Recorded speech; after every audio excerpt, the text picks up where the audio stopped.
Merci, monsieur le modérateur, de nous avoir passé la parole. Nous sommes très heureux de pouvoir participer à ce congrès international de recherche en finance, comptabilité, contrôle et audit, co-organisé par le laboratoire d'économie et de gestion et également l'association du contrôle de comptabilité et d'audit. Je suis Dr Lassana Touré du Centre d'expertise et de recherche appliquée au développement de l'Université de Ségou. Notre communication porte sur le financement du capital humain dans les pays de l'UEMOA, analyse en données de panel de l'impact des sources de dépenses de l'éducation et de la santé. Pour ce faire, nous organisons notre présentation autour de 7 points. D'abord, l'intérêt du sujet qui va découler sur une problématique. Ensuite, les objectifs, notre méthodologie et nos sources de données, les principaux résultats, une conclusion qui va entraîner forcément des implications de politique économique, nos sources bibliographiques en dernière position. En termes d'intérêt du sujet, dans son agenda 2015-2030, les objectifs du développement durable ont donné davantage d'importance au capital humain.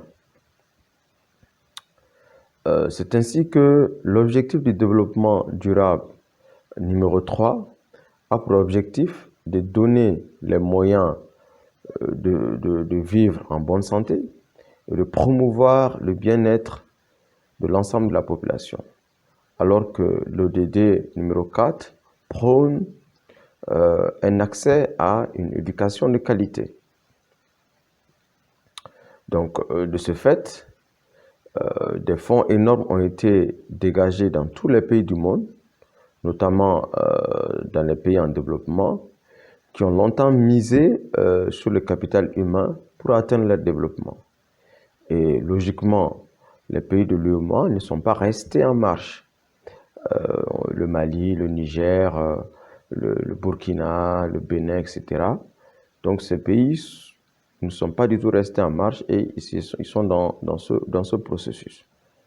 Ainsi, les dépenses d'éducation publique ont pu atteindre dans l'espace UEMOA autour de 5% en 2019. Et les 4 premiers pays qui viennent en position, vous avez d'abord la Côte d'Ivoire avec 2,2 milliards de francs CFA, le Sénégal qui investit 1,2 milliard de francs CFA en dépenses d'éducation, le Burkina Faso qui met 900 milliards de francs CFA dans les dépenses d'éducation, et le Mali qui met presque 600 milliards de francs CFA en termes de dépenses d'éducation. C'est des chiffres de la Banque mondiale 2021.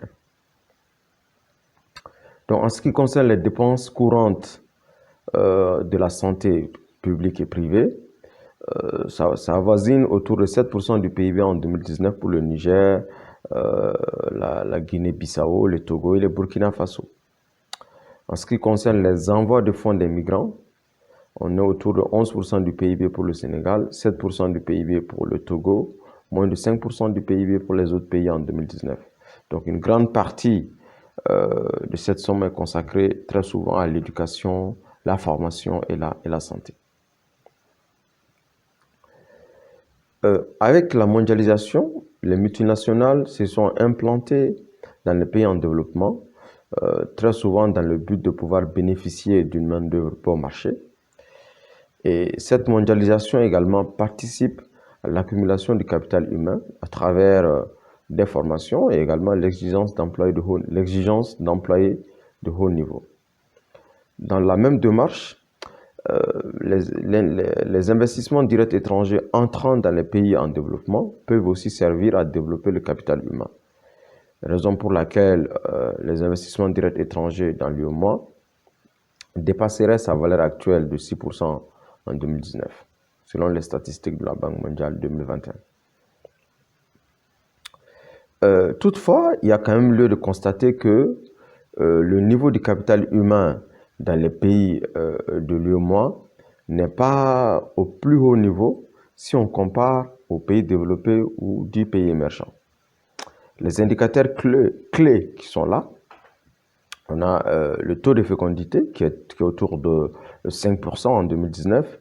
Le taux de mortalité infantile, c'est autour de 51 décès sur 1000 en 2019. Le taux d'achèvement du premier cycle des études secondaires, autour de 35%. Tous ces chiffres sont en dessous des standards mondiaux. Toujours les statistiques de la Banque mondiale. Maintenant, en termes de problématiques, d'abord, nous voulons baliser le terrain en donnant une définition ramassée d'un certain nombre d'auteurs comme de Schulz 1961 à Benos et Zotou en 2014. Pour ces auteurs, le capital humain est comme l'ensemble des connaissances, aptitudes, compétences et capacités incarnées par des individus et acquises par l'éducation, la formation et l'expérience. Donc, en grosso modo, les domaines couverts par le capital humain sont entre autres l'éducation, la formation et la santé. Donc, face à cette situation, notre question de recherche ici est quelles sont les sources de dépenses qui impactent le capital humain dans l'Union économique monétaire ouest-africaine. Et l'objectif, c'est surtout d'analyser l'impact des différentes sources de dépenses en éducation, formation, santé, transfert de compétences et technologiques sur le niveau du capital humain dans les pays de l'UEMOA.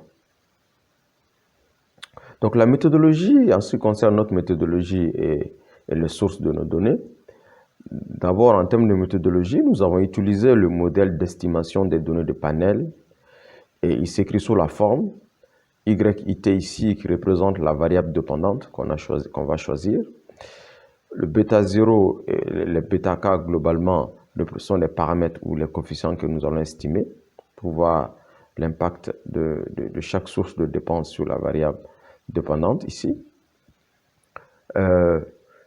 Les NI ici sont appelés l'effet individuel, donc les pays. Et le VT, ça c'est l'effet temporel, donc le nombre d'années. Epsilon T ici représente le terme d'erreur, donc ça absorbe l'effet de toutes les variables qui ne sont pas incluses dans le modèle. Donc en ce qui concerne nos variables, notre première variable ici est l'indice du capital humain notamment. Donc notre variable dépendante ici est l'indice du capital humain. Donc l'indice du capital humain ici, il est basé sur les années de scolarité et les rendements de l'éducation. Donc les données que nous avons utilisées dans le cadre de nos estimations proviennent de la base de données qu'on appelle Penwood Table, PWT, de l'université de Groningen aux Pays-Bas. Et chaque type d'investissement est représenté ici par une variable explicative. Notre première variable explicative ici représente les dépenses publiques, donc des pub, dépenses publiques, y compris les dépenses d'éducation et les dépenses en santé, 1 milliard de francs CFA. Donc les données proviennent du tableau des opérations financières de la Banque centrale des États de l'Afrique de l'Ouest. Transfert des fonds des migrants en pourcentage du PIB, base de données de la Banque mondiale, WDI. En ce qui concerne l'investissement direct étranger aussi, qui est ici en pourcentage du PIB, provient de la même base. Et le PIB par habitant, c'est le niveau de revenu des ménages. Ici, c'est en dollars. Et ça provient également de la même base de données de la Banque mondiale, le WDI. Maintenant, les données de panel utilisées ici concernent les pays de l'UEMOA, à l'exception de la Guinée-Bissau, pour des fautes de données, pour des problèmes de données manquantes, et couvrent la période de 2000 à 2019.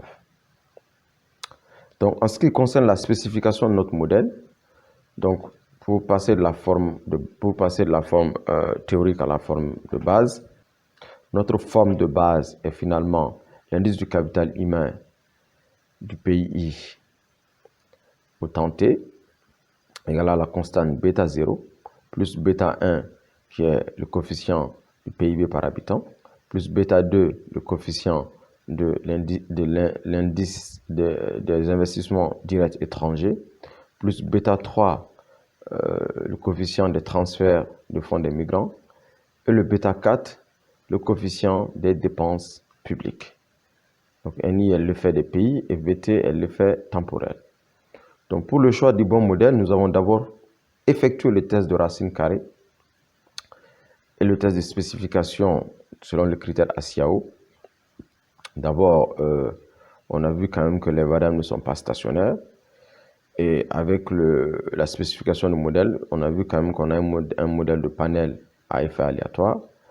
Donc, vu que les données sont non stationnaires, on va effectuer le test de co-intégration de Pedroni. La co-intégration confirmée. Donc, nous avons finalement utilisé un modèle à correction d'erreur qui suit le type de André qui va être estimé. Donc, en rouge, vous avez ce qu'on appelle les équations de long terme, compte tenu de la co-intégration. Et en noir, vous avez, n'est-ce pas, les équations de court terme.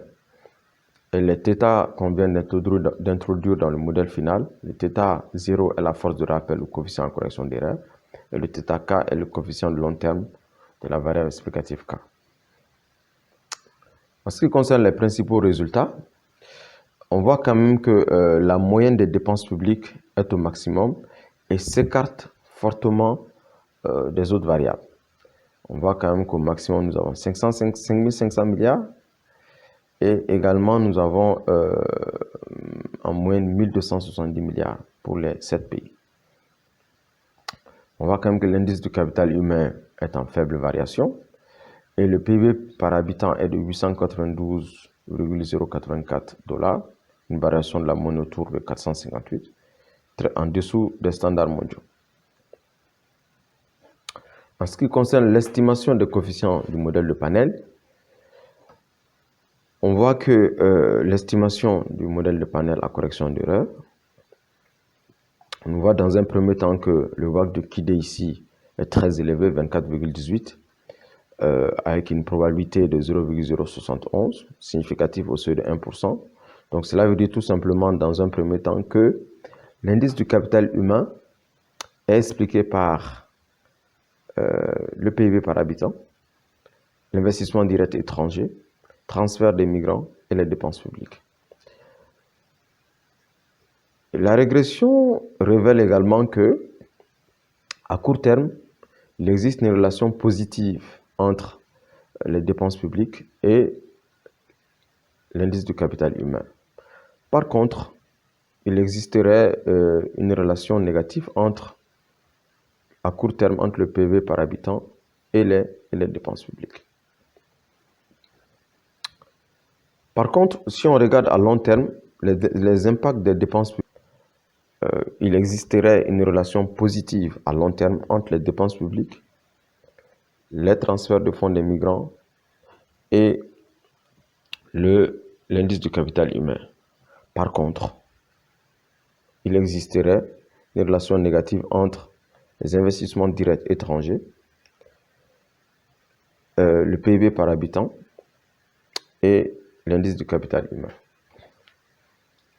Donc, en termes de conclusion, l'objectif principal de cette étude est d'évaluer la contribution des sources de dépenses au développement du capital humain dans le pays de l'UEMOA sur la période allant de 2000 à 2019. Sur la base des tests d'hypothèse, un modèle de panel généralisé à correction d'erreurs est utilisé pour l'estimation de l'impact du PIB par habitant, des dépenses publiques, des transferts de fonds des migrants et des investissements directs étrangers sur le niveau du capital humain. Les principaux résultats de cette étude sont les suivants. L'étude montre d'abord que l'impact du niveau de revenu de ménage, le PIB par habitant, est positivement lié au capital humain dans les pays de l'UEMOA à long terme.